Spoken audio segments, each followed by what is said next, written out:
facilities, maybe in the school or in the colleges or wherever it may be. Especially it is problem with the toilets. So there are no separate toilets for girls.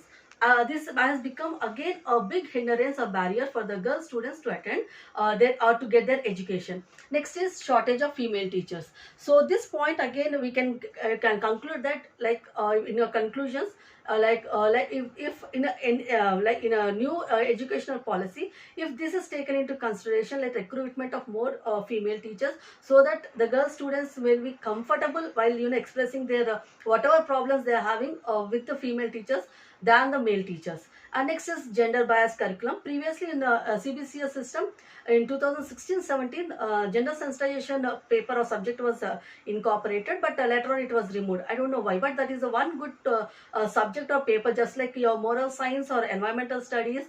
Even gender sensitization paper has to be included in the curriculum.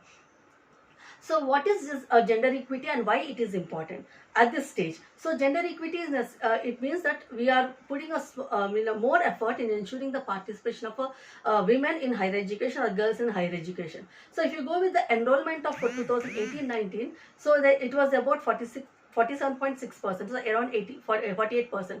But many students, girl students, are enrolling them into the for a higher education or into the schools or for education. But the problem is more of dropouts. So the reason for dropouts when compared to boys or boy students, the problems are many. So one is, as I said, the poverty is one thing, and financial issues, burdens, and taking care of the family when the parents are out for work.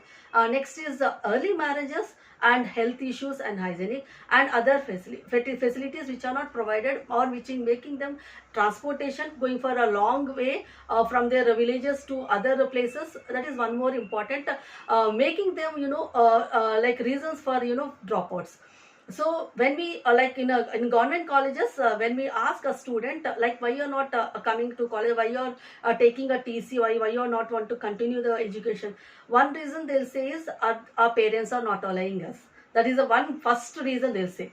And the second reason is marriage. So our marriage got settled, ma'am, so we can't continue the education because after getting married they have to go their in-laws place.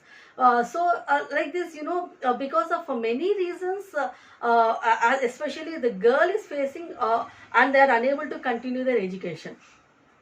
So what we have to do as a in higher education or the policies, or what we have to do is, one is proper counseling, not only the girl student but the parents. So first of all we have to understand the what are the problems faced by the student and their family, and we have to counsel them, and proper guidance we have to, and we have to give assurance to the parents that the girl will she will study properly and she'll attain the higher education, which gives the girl or her family empowerment, so that she can sustain this or she can live this world in a free way. And what as one major problem, family issues or parents are not allowing, the second problem is early marriages. So again, early marriages, we have to counsel this with the girls' parents and at the same time with the family members. And another suggestions about what our team members did is, ma'am, one is like if you give some flexibility for the girl students to continue their education, like what we have in Western education system, like if there is a discontinuous of education at one point, the credits what they have got or bagged in one semester can be continued in the second semester after 1 year or 2 years or 3 years. The same thing if you give for the girl student also, like where boys can continue their education where they doesn't have all these problems of marriages or whatever it may be. But when a girl is facing these problems, if we provide these kind of flexibility, maybe the attendance or about the great credits which they scored in one semester, and any kind of encouragement, so which makes the girl students to continue their studies. So one equity we can make this is, one suggestion is flexibility. And at the same time the government are providing so many schemes. One is Sarva Shiksha Abhiyan, that is one good scheme where the government is providing free textbooks and At the same time, they are encouraging the underprivileged sections of the girl students to go for schools, and those who are out of schools are making them to come back to the schools. So many programs are conducted under Sarva Shiksha Abhiyan. And at the same time, one more encouragement is from the government of India is UGC is giving the single child Indira Gandhi single child fellowship or scholarship for the for the single girl child who is obtaining for PG program. So what we suggest is, not only we have to encourage like a single child girl child who is obtaining PG, but at the same time we have to encourage the parents so that they can send the girl students along with the boys for obtaining the education. Next, again, health and hygiene, another important point where makes the students not to make them to come to the colleges or schools. Next one is sanitary pads and incineraries we have to provide at the institutions where they are studying, where so that during menstrual period, so that they some students, they won't come to the colleges or schools. So when we give this kind of assurance for the students, girl students, definitely on par with the boys, they'll come to the college, school or colleges regularly, and they'll they'll score good.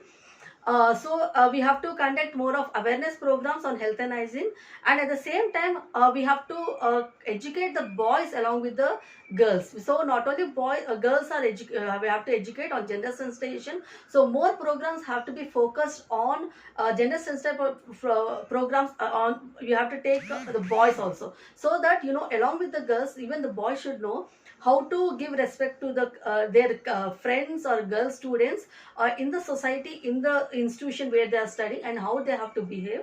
And what they could not get from from their families, so the same thing we have to educate them in the institutions, especially the teachers. We have to, as a teacher, we have to take lot of effort in educating the students, especially boy students, about the gender sensitization. So through these programs and educating them, then only we can achieve this gender equity. And more of involvement in the administration of policy making of women. So this is again one more suggestion given by our team members. So why? Because in the morning, Dr. Venkatramana sir was saying, like, we have to get more women into the mainstream, and so that and we have to give them a lot of opportunity. So like this, we can empower women, especially when we have give women are involved with them in this administration or policy making. So I would conclude by saying by words of Swami Vivekananda. He is a reformist, famous reformist. Educate the women and they'll reforms. So whatever reformations we will get, it will done only when we educate the women. And not only that, when women are educated, the countries, they become more stronger and more prosperous. And education leading to financial independence has surely made women more empowered. So with this, I'll stop my presentation, and thank you, Sam, so much.